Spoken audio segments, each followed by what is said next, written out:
Selamat datang di kelas saya di online study Dr. Tobondo, dan hari ini kita akan membahas teknologi dan perubahan sosial.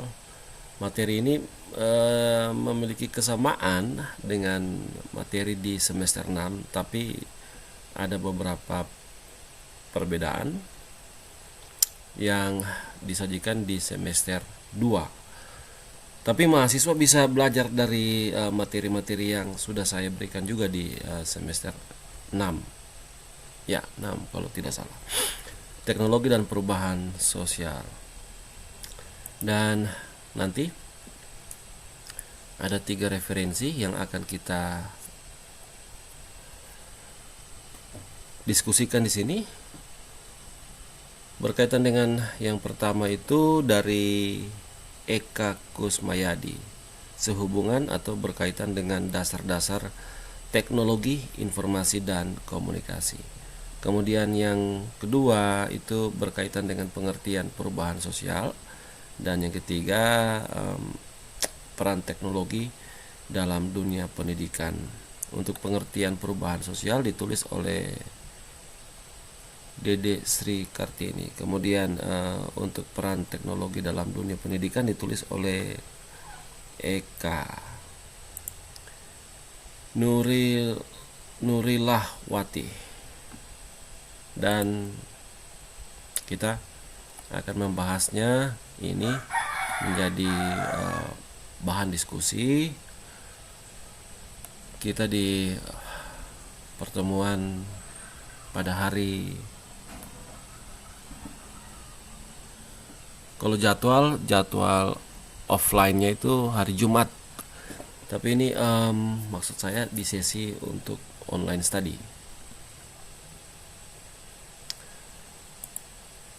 Jangan lupa untuk mengerjakan tugas, dan tugas teknologi dan perubahan sosial itu di posting atau dikirim lewat forum, lewat room teknologi dan perubahan sosial semester 2.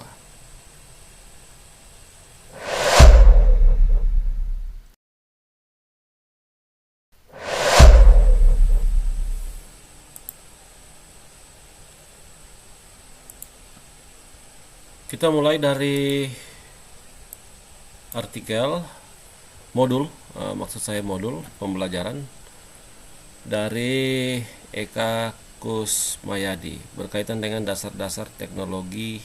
Sekali lagi perlu dilihat lebih jelas di sini, informasi. Oke? Mohon mahasiswa perhatikan di sini, informasi.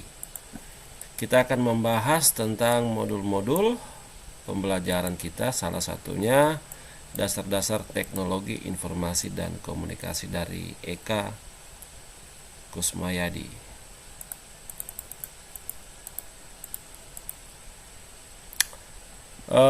Disebut oleh Eka, jadi manusia itu menggunakan teknologi, cikal bakal dari teknologi informasi itu diawali dari tahun 1957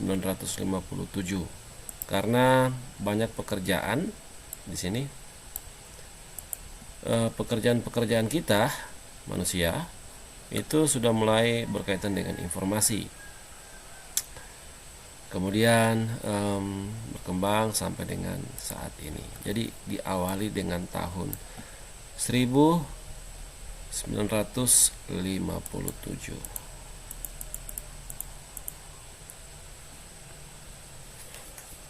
Dan di awal perkembangan teknologi informasi, kemudian ini memicu pengaruh pada, sekali lagi tolong digarisbawahi di sini, bidang kehidupan manusia. Dan kemudian singkatnya, teknologi informasi dan komunikasi kemudian memicu suatu kondisi menurut Eka dengan istilah ledakan informasi. Ini menarik untuk kita diskusikan lebih lanjut di materi kita.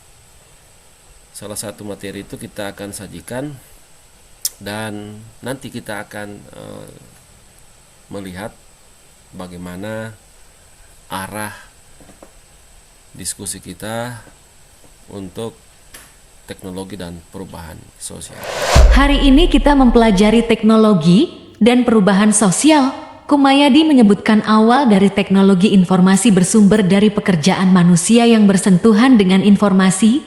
Dalam perkembangan, teknologi informasi dan komunikasi menyebabkan munculnya ledakan informasi. Ledakan informasi merupakan suatu kondisi di mana teknologi menyajikan beragam informasi dan menjadi media komunikasi pada berbagai bidang-bidang kehidupan manusia. Have you ever pondered on the indispensable role that technology plays in instigating social change? The rapid evolution of information technology has not only transformed the way we interact with each other, but also revolutionized our society at large. Our journey begins in the late 19th century. The invention of the telegraph in the 1830s and the telephone in the 1870s marked the dawn of the information age. These technologies enabled people to communicate across vast distances, breaking down geographical barriers and fostering global connectedness. Fast forward to the mid-20th century, we witnessed the birth of the computer. This marvel of technology opened up new frontiers in data processing and storage. It was a game changer, making complex calculations and large-scale data management a breeze. Come the 1980s, and the world was introduced to the Internet. This global network of computers, dubbed as the Network of Networks, revolutionized information dissemination. It was now possible to access and share information from anywhere, anytime, further shrinking the world. The dawn of the 21st century saw the emergence of social media platforms. With the likes of Facebook, Twitter, and Instagram, the Internet became more than just a tool for information exchange. It evolved into a platform for social interaction, influencing public opinion, and even shaping political landscapes. And where are we today? We are in the era of artificial intelligence and machine learning.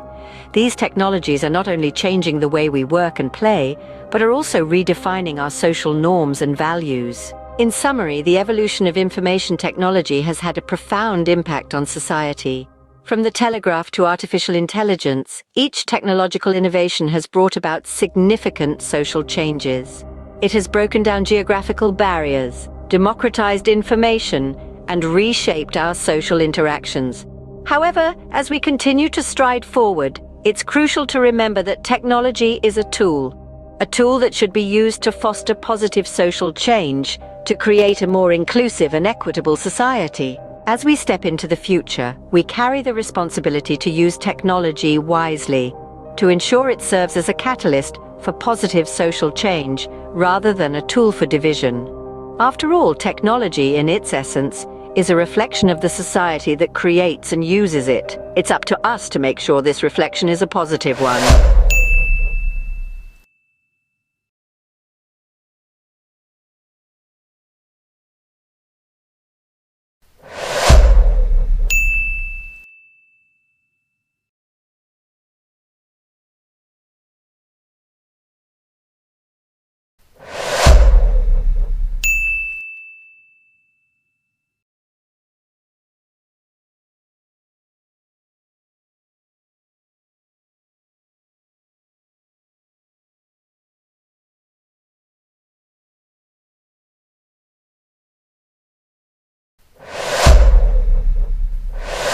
Have you ever pondered the vast social changes that have unfolded in Indonesia over the centuries?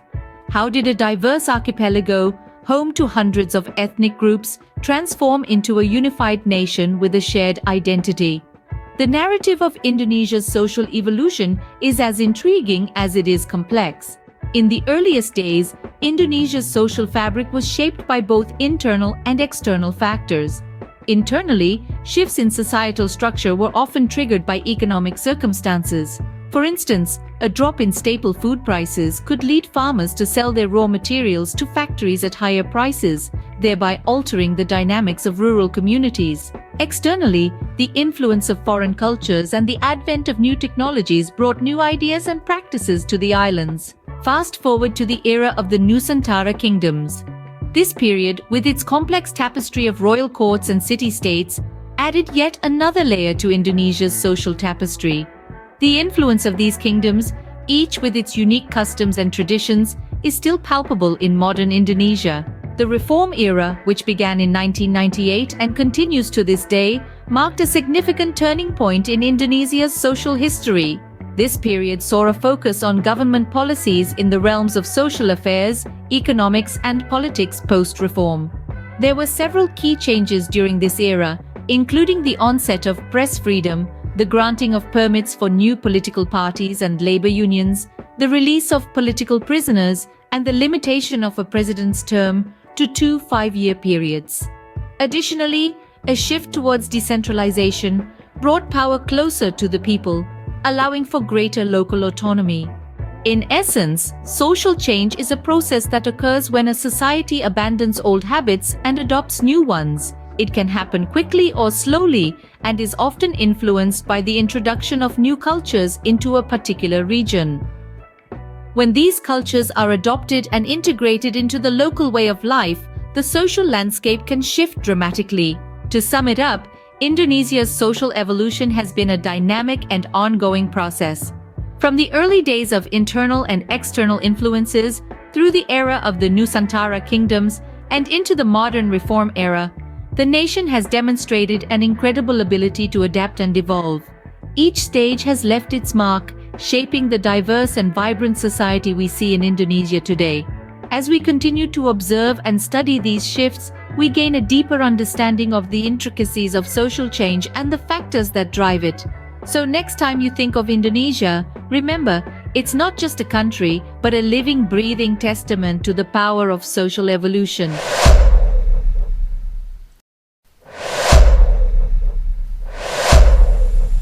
Di materi saya sebelumnya itu digambarkan teknologi memiliki kapasitas sebagai suatu sistem terbuka atau kemudian dikatakan super system.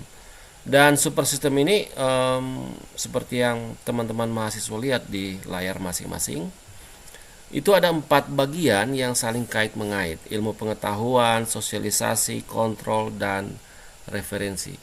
Setiap bagian itu memiliki sub-sub bagian atau sub-sub dimensi, dan keseluruhan ini menjelaskan ini loh, teknologi memiliki kapasitas sebagai suatu sistem terbuka. Dan secara tidak langsung ini menggambarkan juga prinsip utama dari teknologi itu sendiri. Teknologi sebagai alat, dan di sisi lain teknologi juga sebagai cara.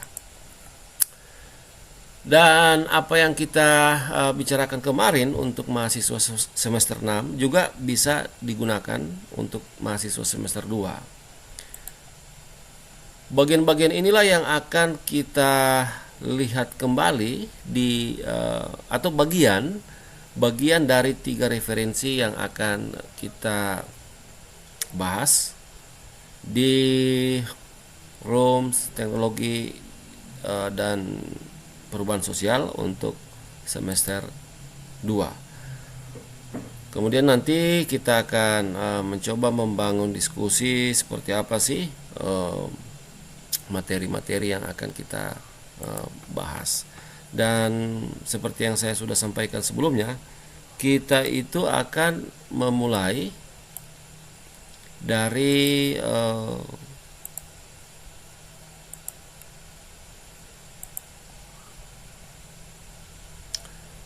tulisan atau artikel dengan judul